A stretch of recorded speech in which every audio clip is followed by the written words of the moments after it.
모든 성도님들이 오늘 은혜가 가득하길 바랍니다. 왜냐?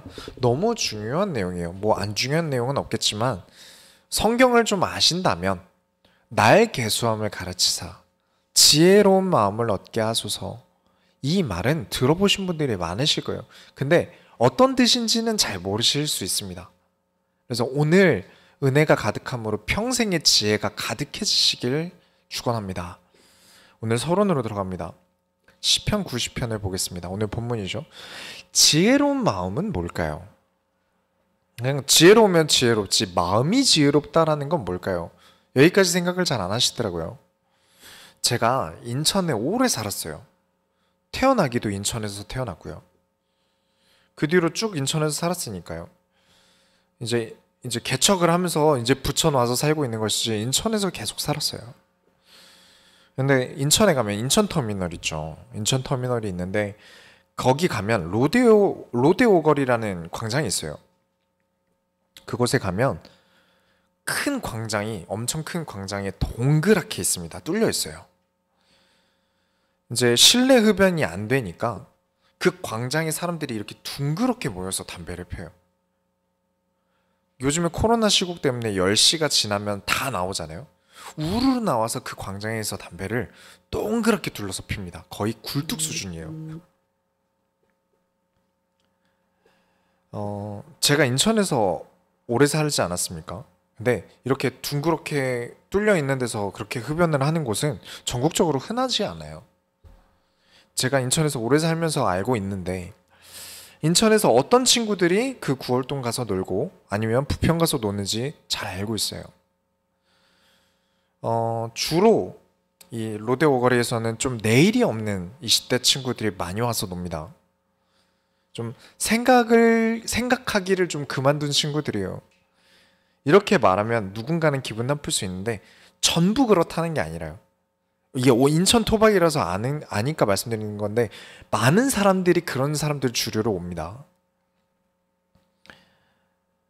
정말 뼈밖에 없는 마른 친구들이 정말 많이 있어요. 거기 가면 아침, 점심, 저녁 다 굶고요. 저녁에만 술 마시면서 밥을 먹는 거죠. 그리고 담배 살 돈이 없으니까 그렇다고 나가서 일하는 것도 싫고 돈을 버는 거나 공부하는 것도 싫고 부모님한테 용돈 받아 쓰면서 이제 10명 중에 1명 있을까 말까 잘 사는 친구 말하면서 나는 그 친구보다 용돈이 적다고 얘기하고 그렇게 바득바득 우겨서 담배 살 돈을 구하죠. 미래가 없다는 건 무엇일까요? 그런 사람들은 타고나는 걸까요? 아니면 가정환경 때문에 그런 걸까요? 가정환경이 전부는 아닌 것 같습니다. 우리도 다 힘들었고요. 그런데도 지금 훌륭하게 자란 거 아니겠습니까? 서론의 시편 90편은요. 모세가 쓴 시입니다. 혹은 모세가 아니라 할지라도요. 쓰여진 시기는 모세가 살아있었을 시기예요. 어떤 시기였는지 아십니까? 하루하루가 실제 전쟁이어야 했습니다. 삶이 전쟁 같다가 아니라 전쟁이었던 삶이에요. 이스라엘 민족은 노예가 되어서 온갖 학대를 받아야 했고 그 노예에서 해방되기까지 더한 학대를 당하고 죽임을 당했습니다. 그리고 해방되어 나오니까 온갖 민족들이 타깃이 됐어요. 그래서 강탈하기 위해서 광야에서 매일마다 전쟁을 걸었습니다. 40년을 매일매일 전쟁으로 보냈던 나라예요.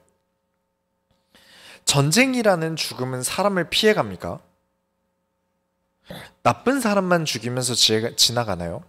무작위죠. 아직 어린 소년이 죽고요. 아직 어린 소녀가 죽는 게 나을지 모르는 일을 겪고요. 노인이 공격받지 못하고요. 눈앞에서 남편이 죽기도 하고요. 아내를 뺏기기도 하죠. 지금 이 당시에 인생이란 게 어떤 것이 얼마나 무겁기도 하고 쉽게 사라지기도 하는 것인지 잘 아는 사람이 쓴 시입니다. 시편 90편 1절부터 2절에 주여 주는 대대에 우리의 거처가 되셨나이다. 산이 생기기 전 땅과 세계도 주께서 조성하시기 전 곧 영원부터 영원까지 주는 하나님이시니이다. 도무지 아무것도 할 수 없는 이스라엘 백성의 거처가 되셨나이다. 지지난주 강단에서 말씀을 드렸죠. 하나님이 말씀을 주셨어요. 이스라엘이 땅도 없으면서 왜 본인들을 나라로 주장하고 있습니까? 하나님께서 친히 우리의 땅이 되셨다. 하나님의 나라가 왜 우리의 땅이냐? 왜냐? 산을 만드신 분이 하나님이시다. 땅을 만드신 분이 하나님이시다. 그러면 하나님으로 충분히 우리는 나라가 될 수 있다. 시편 90편 3절에 주께서 사람을 티끌로 돌아가게 하시고 말씀하시기를 너희 인생들은 돌아가라 하셨사오니 무슨 뜻이죠? 죽음을 의미합니다. 근데 지금 이 이스라엘 백성들은 매일마다 죽음을 봐야 했어요. 이 티끌로 돌아가는 걸 모두가 봐야만 합니다. 이스라엘 민족은 집단으로 이동을 했어요. 따닥따닥 붙어 살았어요. 누가 죽으면요? 우리는 어린아이는 못 보게 하지 않습니까? 끔찍할 수 있으니까. 좀 위험한 게 있으면 못 보게 하고 이럴 텐데 그 당시는 모두가 죽음을 봐야 했어요. 90편 5절에 보시면 주께서 그들을 홍수처럼 쓸어 가시나이다. 그들은 잠깐 자는 것 같으며 아침에 돋는 풀 같으니이다. 10절을 보시면 우리의 연수가 70이요 강건하면 80이라도 그 연수의 자랑은 수고와 슬픔뿐이요 신속히 가니 우리가 날아가나이다. 강건하여 80세까지 산다 한들 인생의 수고와 슬픔뿐이고 신속하게 지나간다 합니다. 근데 이 글 쓴 사람이 모세라고 말씀드렸죠. 이 모세 할아버지 몇 살까지 사셨는지 아십니까? 120세까지 사셨습니다. 이게 무슨 의미가 있겠습니까? 나는 사람이 태어나고 죽는 모든 과정을 보았다라는 말입니다. 그런데 보면서 느낀 게 너무 빨리 지나간다. 사람 인생은 너무 빨리 지나간다. 80살에 죽은 사람은 모세가 40살에 태어난 사람입니다. 그렇죠. 120세까지 살았으니까. 정말 많은 죽음을 보면서 하는 말이 핵심입니다. 11절 12절에 누가 주의 노여움의 능력을 알며 누가 주의 진노의 두려움을 알리이까 우리에게 우리 날 계수함을 가르치사 지혜로운 마음을 얻게 하소서. 날 계수함을 가르치사 무슨 말입니까? 내가 지금 나이에 해야 할 것을 알게 하여 주옵소서. 가르쳐 주옵소서. 너무 빨리 지나갑니다. 우리가 정신도 못 차린 사이에 내가 해야 될 일을 못하고 지나갑니다. 하나님, 내가 지금 해야 될 것을 가르쳐 주옵소서. 내가 미래에 해야 될 일을 준비하게 하여 주옵소서. 그걸 가르쳐 주옵소서. 내가 10대 때 해야 할 일 있고요. 내가 20대 때 해야 할 일 전부 다르겠죠. 30대, 40대 완전 다를 겁니다. 40대, 50대 전부 그렇겠죠. 하나님, 내가 지금 해야 할 일을 가르치사 지혜로운 마음을 얻게 하여 주옵소서. 하나님께서 만드신 오늘을 가르치사 하나님께서 나를 통해 이루실 내일을 가르치사 지혜로운 마음을 얻게 하소서. 그냥 머리가 좋다? 지혜롭다와 마음이 지혜롭다라는 건 다릅니다. 우리는 돈 앞에서 마음이 간사해지기도 하고요. 먹을 것 앞에서 마음을 잃어버리고요. 나쁜 남자, 나쁜 여자에게 마음을 도둑질 당하기도 하고요. 등등 마음의 상태는 수시로 바뀝니다. 그래서 마음은 지혜로워야 돼요. 내 행동이 실수하지 않기 위해서죠. 그렇게 오늘 생각하시면서 오늘 지혜가 가득해지시길 바랍니다. 마음의 지혜를 오늘 얻고 가시길 바랍니다. 본론으로 들어갑니다. 시편 94편을 보겠습니다. 여러분, 오늘을 어떻게 해야 지혜롭게 살겠습니까? 꼭 기억하십시오. 하나님께서 여러분 보고 계십니다. 하나님이 보고 계신 삶을 사셔야 돼요. 오늘을 살아가는 지혜는 하나님께서 늘 보고 계시다는 것을 내가 아는 것입니다. 그렇다면 무지한 마음은 무엇일까요? 멍청한 마음은 무엇일까요? 시편 내내 나옵니다. 이미 몇 번이고 우리는 어리석은 자는 어떤 존재인지 확인했어요. 94편에도 있습니다. 8절부터 9절에 백성 중에 어리석은 자들아 너희는 생각하라. 무지한 자들아 너희가 언제나 지혜로울까. 귀를 지으시니가 듣지 아니하시랴. 눈을 만드시니가 보지 아니하시랴. 그렇죠. 어리석은 자는 그 마음에 이르기를 하나님이 없다 합니다. 그 마음에 하나님이 없다. 하나님은 모르실 거다. 하나님은 보고 계시지 않다. 그러니 함부로 행동하죠. 죄를 짓기 시작합니다. 바늘 도둑이 소도둑이 되죠. 거기서 끝이 납니까? 소도둑은 무슨 도둑이 되겠습니까? 94편 6절부터 7절에 과부와 나그네를 죽이며 고아들을 살해하며 말하기를 여호와가 보지 못하며 야곱의 하나님이 알아차리지 못하리라 하나이다. 과부와 나그네를 죽이고 고아들을 살해하고 공통점이 무엇입니까? 약자들이라는 거예요. 우리 교회는 모든 성도님들은 끊임없이 성장하는 성도님들과 끊임없이 성장하는 교회가 되길 축원합니다. 왜냐? 여러분 게임 해보셨습니까? 게임 같은 거 해보셨어요? 쉽게 성장하는 방법이 무엇이냐? 나보다 약한 걸 잡는 거예요. 그게 빨라요. 어렵지 않죠. 나보다 약한 사람이나 나보다 약한 몬스터를 잡는 거죠. 힘들고 어렵게 진행하는 건 힘드니까 쉽게 가는 거죠. 힘이 들더라도, 근데 인생을 그렇게 살아요. 힘이 들더라도 스스로를 성장시키고 훈련하고 또 배워가야 되는데 자꾸 누군가를 이용하고 사기를 치고 어떻게든 쉬운 길이 있겠지 하면서 잘못 나아갑니다. 여러분, 하나님과 함께하는 것은 어렵습니다. 인도받는 것 어려워요. 성경대로 사는 것 어렵습니다. 왜 어렵습니까? 내가 변해야 하거든요. 내가 거룩한 변화를 입어야 됩니다. 그걸 우리 기독교 용어로 성화라고 합니다. 날마다 나를 하나님께 거룩하게 드리려면 내가 거룩하게 변해야 돼요. 근데 나를 바꾸는 게 힘들죠. 쉬운 길이 아니에요. 나는 그냥 있는 대로 살고 싶어요. 그냥 살는 대로 살고 싶어요. 그러다 보니까 내 모습 이대로 사랑하시네. 참 은혜되죠. 와, 은혜된다. 맞죠? 있는 그대로 나를 사랑하십니다. 그럼요. 그리스도께서 나를 있는 그대로 사랑하셨어요. 조건을 따지지 않으셨어요. 희생한다고 말하지 않으셨어요. 그런데 사랑하니까 어떻게 되길 바랍니까? 영혼이 잘 되길 바랍니다. 사랑하니까요. 이 영혼이 잘 되길 바라요. 하나님은 바라셨습니다.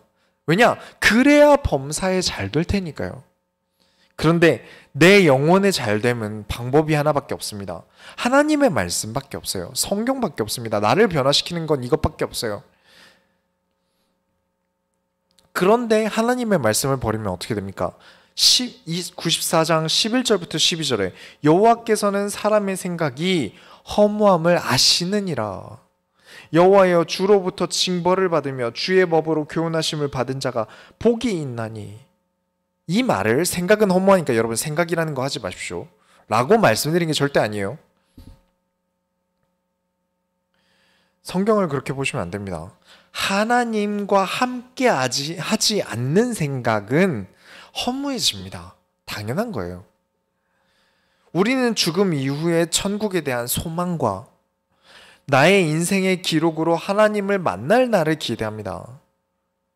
내가 이 땅에서 살아가는 이 기록들을 가지고 하나님 만날 날을 기대하며 살아요. 근데 그저 살아봤자 몇 년이나 살다 간다고요. 80 사는데 그것도 너무 빠르게 지나가는데 몇 년이나 살다 간다고 모든 소망과 모든 인생을 이 땅에만 투자합니까? 허무하죠. 하나님 나라를 향한 나의 보물을 쌓는 것을 놓치고 삽니다. 몰빵해버려요. 그러니 하나님께서는 혼을 내시더라도, 내가 힘든 일을 하나님께서 겪게 하시더라도 주의 법으로 교훈하심을 받은 자가 복이 있도다. 그렇죠?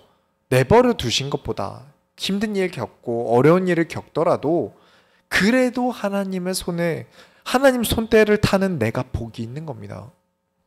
복 있는 자가 되세요. 복이 오게 해달라고 기도하지 마시고 복 있는 자가 되세요.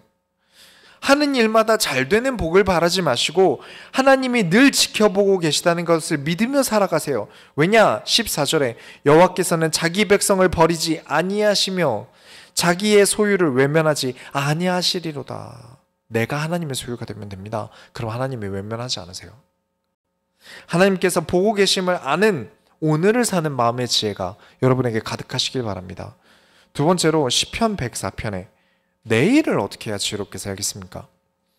창조주의 설계도를 따라 사시면 됩니다.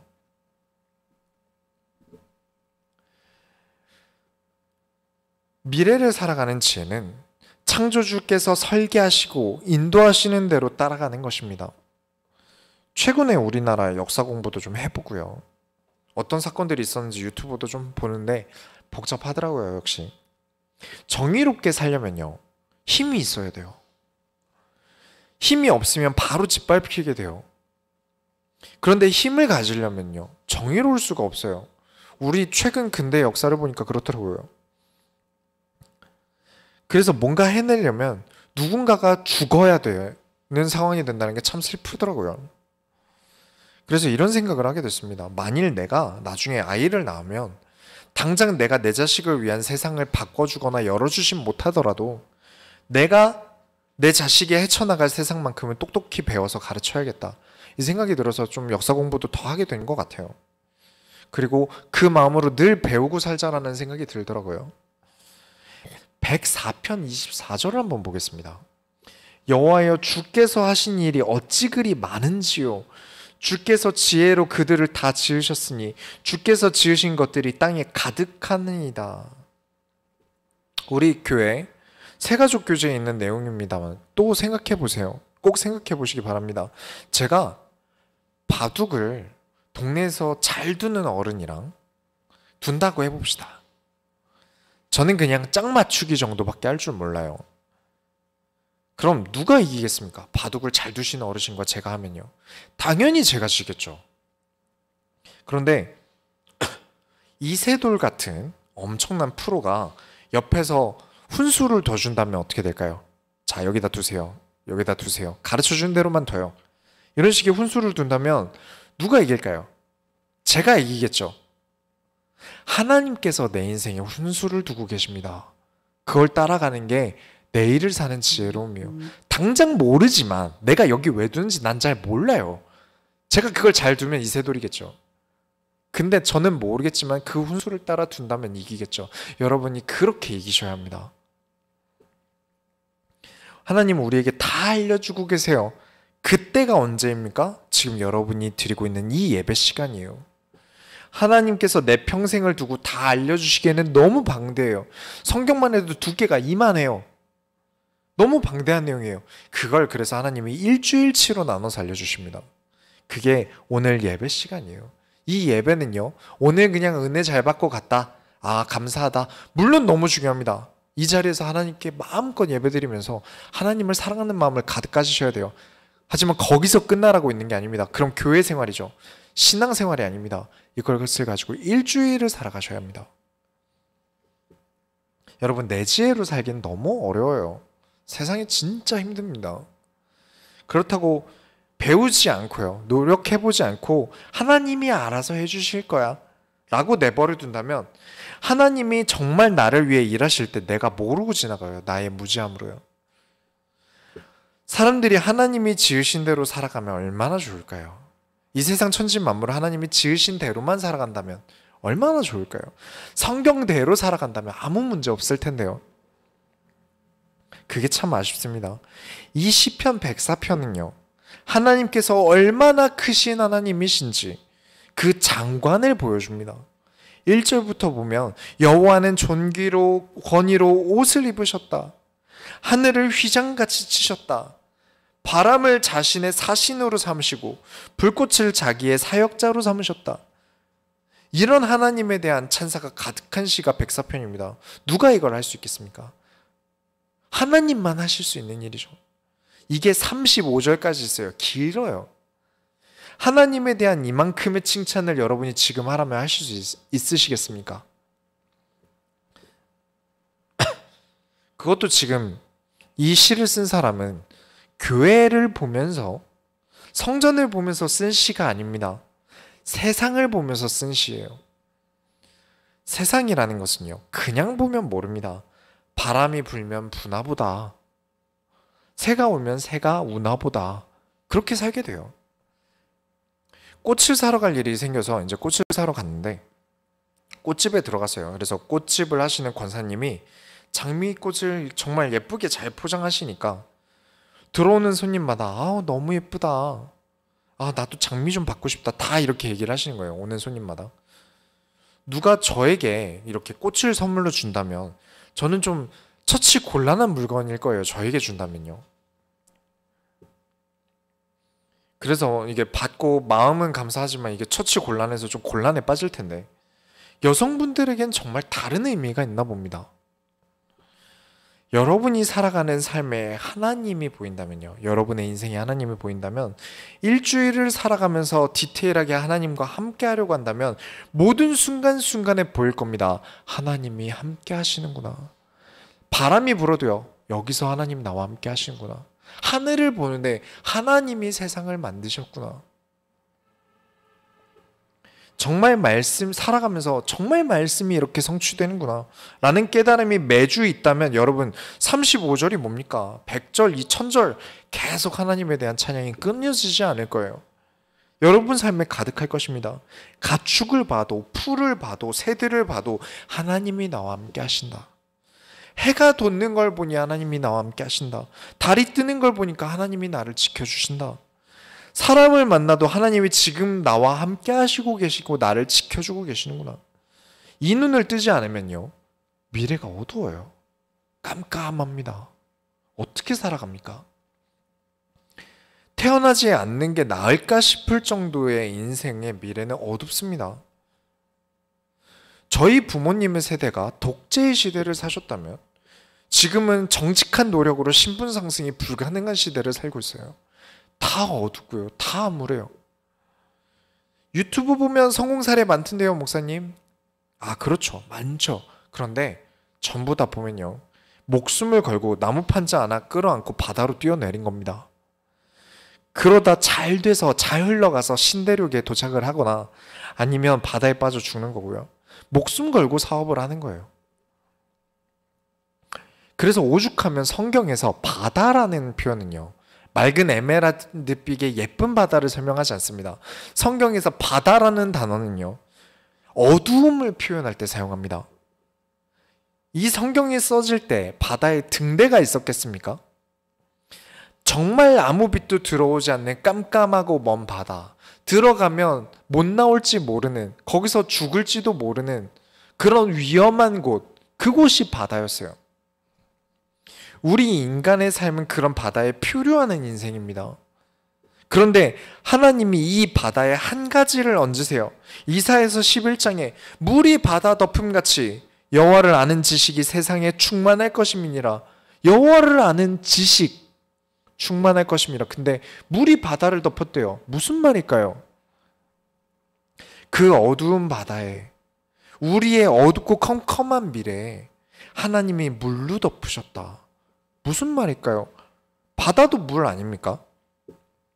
여러분, 복이라는 단어는 히브리어로 바로크라고 합니다.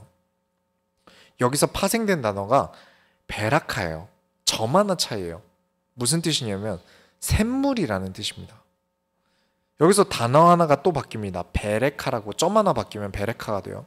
축복이라는 뜻입니다. 복, 샘물, 축복. 이 모든 단어는 한 분을 말해요. 마르지 않는 샘물이 되신다. 내가 너희의 생명이 된다. 우리의 어두움을 그리스도께서 덮으셨다. 그리스도로 살아가시기 바랍니다. 그렇지 않으면 여러분에게 미래가 없어요. 우리에겐 미래가 없습니다. 하나님께서 그리스도를 통하여 우리를 인도하신다. 그러니 무조건 인도받으셔야죠. 창조주가 설계한 세상을 사셔야죠. 창조주가 설명하고 있는 세상을 매뉴얼대로 살아가셔야죠.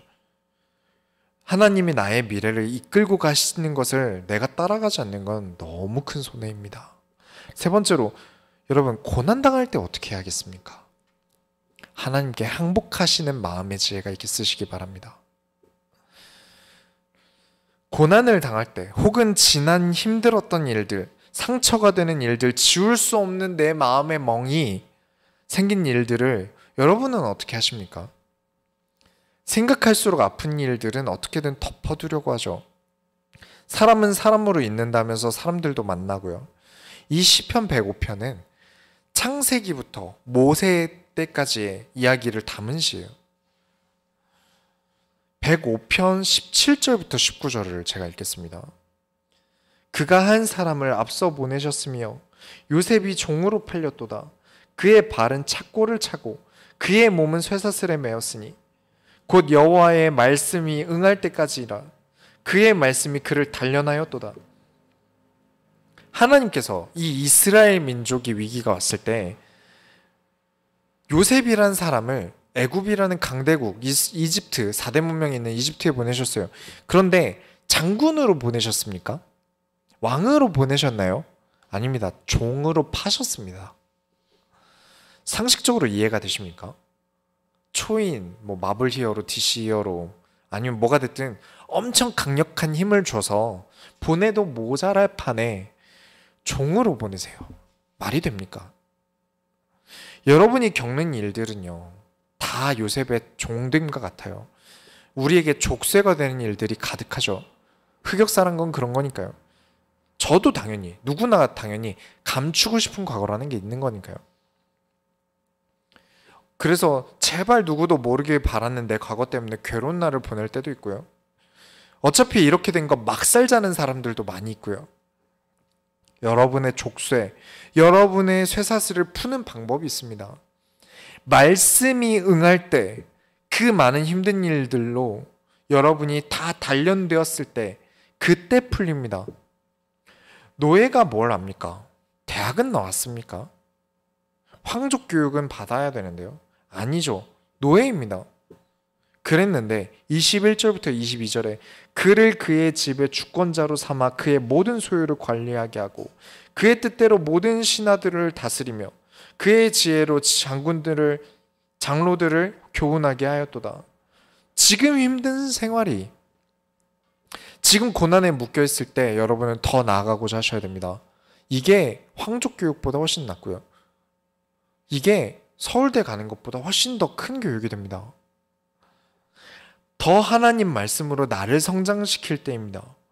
절대 책으로 가르칠 수 없는 것을 하나님께서 우리에게 가르치고 계세요. 그런데 하나님께서 가르치시고 알려주셔도 듣지 않는 자들은 어떻게 됩니까? 흑역사만 남는 거죠. 감추고 싶은 과거만 남고 더 나아갈 지혜는 얻지 못합니다. 이스라엘이 고난이 또 생겼어요. 그래서 모세를 부르십니다. 고난 중에 모세를 부르세요. 이번엔 제대로 된 히어로를 부르셨나요? 아닙니다. 80세 먹고 지팡이 없으면 걷지도 못하는 노인을 부르셨어요. 이 할아버지가 처음에는 하나님이 시키신 거 하기 싫다고 반항을 엄청 합니다. 그러다가 하나님이 좀 이렇게 고생을 시키셨어요. 그래서 결국 항복을 하고 하나님이 시키신 대로 합니다. 하나님 일을 하겠습니다라고 항복을 해요.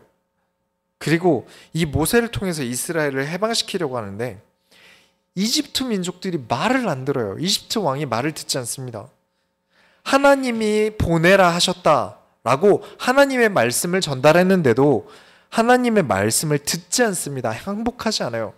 그래서 28절부터 보면 105장 28절에 여호와께서 흑암을 보내사 그곳을 어둡게 하셨으나 그들은 그의 말씀을 지키지 아니하였도다. 그 말씀을 지키지 아니하였도다. 여기서 끝납니까? 물이 피로 변해도 안 들어요. 파리떼가 드글드글한데, 이가 들끓는데, 우박이 내리는데, 화염이 나오는데, 황충 메뚜기 온갖 재앙을 입어도요, 하나님의 말씀에 항복하지 않아요. 그 결과 105편 36절에 또 여호와께서 그들의 기력의 시작인 그 땅의 모든 장자를 치셨도다. 자식을 잃는다는 게 어떤 고통인지 저는 잘 모릅니다. 그러나 그런 일을 겪은 사람 옆에 있기만 해도요, 제 마음이 아픈 걸 봐서는요, 그게 얼마나 큰 고통인지 느껴질 수 있어요. 여러분, 항복하셔야 합니다. 내가 고난을 겪을 때 하나님께 항복하셔야 합니다. 시키는 대로 하겠습니다. 아무 생각 없이 그냥 산다면서 하나님이 원하시는 대로 하기보다 내 멋대로 살아가는 건 끝까지 버텨보겠다는 겁니다. 하나님께 항복하세요. 그래야 여러분에게 생기는 그 사슬을 끊을 수 있습니다. 우리의 과거의 아픔은 하나님께서 씻을 수 있으십니다. 그렇기 때문에 여러분, 하나님 나라에 항복하고 투항하시기 바랍니다. 결론을 내리겠습니다. 위에 있는 모든 것 다 잊으셔도요, 이것만은 기억하세요. 나의 계수함을 가르치사 이 계수하다는 게 숫자를 세다 라는 의미보다 원어적으로는 나누어 두다 라는 개념이 좀 더 커요. 구분을 지어 놓는 거죠. 이 때를 구분해 놓고 그 다음 때를 구분해 놓고. 말이 좀 어려운데 여러분, 흥청망청 돈을 쓰는 사람은 어떻습니까? 들어오는 대로 다 써요. 얼마 통장에 있네. 뭐 외식 그러면 통장에 돈 이만큼 있으니까 막 외식하고 배달시켜 먹고. 그런데 좀 더 지혜롭게 쓰는 사람은 어떻게 합니까? 지출 내역을 미리 걸어둬요. 매달 식대비 얼마 한정 지어 놓고요. 교통비 얼마치 구분 지어 놓고요. 여러분의 인생을 구분 지어 두셔야 됩니다. 지금 해야 할 일을 하고요. 미래에 해야 할 일을 정리해 놓는 게 나를 계수하는 거예요. 그런데 내가 나를 계수하면 안 되죠. 난 내 미래의 일을 모르고 어둡고 깜깜하니까요. 그래서 하나님 나의 날 계수를 가르쳐 주옵소서. 하나님께서 인도받는 중에 가르쳐 주실 거예요. 제가 하나님 없이 살아가던 불신자 때 있었겠죠. 그리스도를 주인으로 모시고 살아간 때, 전도사로 살아간 때, 지금 담임 목회를 하고 있는 때 전부 하나님께서 인도하셨어요. 그런데 하나님이 나의 인생을 계수하며 인도하시는데 내 마음이 완전 바보 같은 마음이라 하고 싶은 대로 하고 막 살고 안 되겠죠. 회사에서 프로젝트 비용으로 얼마를 이렇게 줬는데 그걸 그대로 자기 쓰고 싶은 대로 다 써버리고 그걸 회사 오너들이 알게 되면 어떻겠습니까? 하나님께서 여러분의 인생을 들어서 하나님 나라의 확장의 일을 하고 계세요. 진행하고 계세요. 여러분에게 성별과 이름과 나라, 가족 등등 많은 것을 주시고 이 땅에 내려보내셨고 지금도 많은 것을 하나님께서 지원하고 계시는데 그 모든 게 내 것인 줄 알아요. 아닙니다. 모든 것은 하나님 거예요. 그래서 내 것이라고 생각하고 내 맘대로 살아요. 세상 천지 만물이 다 하나님의 것인데 그걸 다 자기 것처럼 뻔뻔하게 쓰면서 자기 뜻대로 안 되면 하나님 왜 안 주세요? 하나님이 복을 안 주셔서 이렇게 됐지 않아요? 적반하장으로 나오면 하나님 속이 어떻겠습니까? 얼마나 속상하실까요? 나를 계수하셨고 또한 우리가 하나님의 뜻에 맞는 나라에 대해 계수할 수 있도록 가르치십니다. 부디 지혜로운 마음을 가지시기 바랍니다. 암기력, 창의력, 공부, 학교, 영어 뭐가 되었든 마음부터 지혜롭고 난 다음 일입니다. 운동을 많이 해도요, 그건 마음의 건강과는 별개예요. 진짜 운동 잘하는 마음 쓰레기들 얼마나 많습니까? 공부를 아무리 많이 하고 뭐 유학을 갔다 오든 뭘 하든 간에요, 마음의 지혜로움과는 별개입니다. 다른 문제예요. 마음이 더럽거나 마음이 미련해지거나 마음이 바보 같거나 순간순간 그런 때는 있겠죠. 그럼요, 그런 때는 있어요. 언제나 마음이 한결같겠습니까? 오늘 아침 마음 다르고 저녁 마음 다른데요. 그러나 그 마음에는 지혜가 있으셔야 합니다. 지혜롭게 미련해야죠. 지혜롭게 미련한 게 뭐죠? 내가 우직하게 해야 할 때는 미련하다 해야 될 때 싶을 때가 있어요. 그땐 노력해야 할 때예요. 구분해 가면서 지혜롭게 미련해야죠. 그런 것처럼 내 마음의 상태를 지혜롭게 보셔야 합니다. 그런데 이 마음의 지혜는요, 하나님께 배우지 않고는 절대 배울 수 없습니다. 세상이 가르치는 건 마음의 지혜를 가르치는 게 아니에요. 내 머리의 지혜를 가르치는 거죠. 그냥 뭐 명상 이런 거 있지 않습니까? 마음 수련 이런 거. 사실 흉내 같은 것 뿐이에요. 하나님을 모르는 사람이 사랑이라는 것을 흉내 내듯이 마음을 다스리는 지혜 역시 흉내를 내고 있는 것 뿐이에요. 정말 열심히 공부해서 좋은 대학 나와놓고 마음이 바보라 이리저리 이용만 당하는 사람들 정말 많이 봅니다. 마음이 바보라 정말 소중하게 여겨야 될 사람들 내쳐버리고 나를 인간 취급도 안 하는 사람들에게 내 마음을 바치는 사람들도 진짜 많이 봅니다. 나를 위해 목숨을 걸어줄 사람보다 나를 하찮게 보는 사람에게 내 목숨을 거는 사람 정말 많이 봅니다. 전부 날 계수하는 지혜의 부족입니다. 마음의 지혜의 부족이에요. 한 주간 많이 생각해 보시기 바랍니다. 내가 하나님과 지내는 시간을 계산해 보세요. 한번. TV 보고 유튜브 보면서 머리 식히는 거 절대 나쁜 거 아닙니다. 저도 많이 하고요. 그렇게 시간 보내는 걸 막 날 개수를 못한다 이런 거 전혀 아니에요. 내가 점검해 봐야 되는 건 내가 정말 하나님과 함께하고 있는가? 내가 정말 하나님을 사랑하고 있는가? 여러분, 사랑하면 어떻게 됩니까? 사랑해 보셨나요? 밥을 먹다가도요. 내가 사랑하는 사람이 뭐 먹고 있을지 궁금하죠. 그리고 내 얘기를 해요. 나 뭐 먹고 있어 라고 연락하죠. 가다가 예쁜 옷을 보면 어떻게 됩니까? 어울릴지 생각해 보죠. 아, 이 사람 사주면 어울릴까? 내 삶이 그 사람 생각으로 가득 차게 돼요. 여러분의 하는 모든 일들마다 하나님이 보이시고요. 하나님이 생각나시길 바랍니다. 그게 사랑이에요. 왜 하나님 말씀이라고 들었는데 까먹고 살까요? 내가 좋아하는 사람이 생겼는데 그 사람이랑 친한 사람이 걔가 초밥 좋아해. 취미로 영화 보는 거 좋아하는데 좋아하는 배우가 누구래? 까먹겠습니까?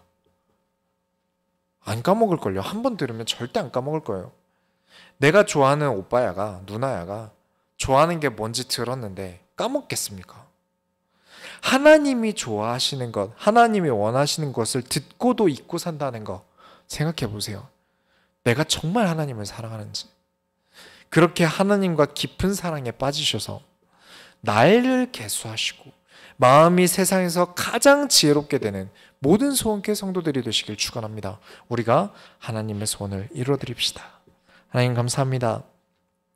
하나님을 사랑함으로 하나님이 나를 보고 계심을 우리가 알게 하시고 하나님을 사랑함으로 우리가 하나님이 만드신 세상을 하나님께서 일러주신 대로 살아가게 하여 주옵소서. 어떠한 힘든 일이 있었든지 우리가 하나님께 항복하고 하나님을 사랑함으로 하나님이 원하시는 삶에 우리가 동참하게 하여 주옵소서. 살아계신 예수 그리스도의 이름으로 기도드렸습니다. 아멘. 찬송가 50장 찬양하시면서 준비하신 헌금을 하나님께 드립니다.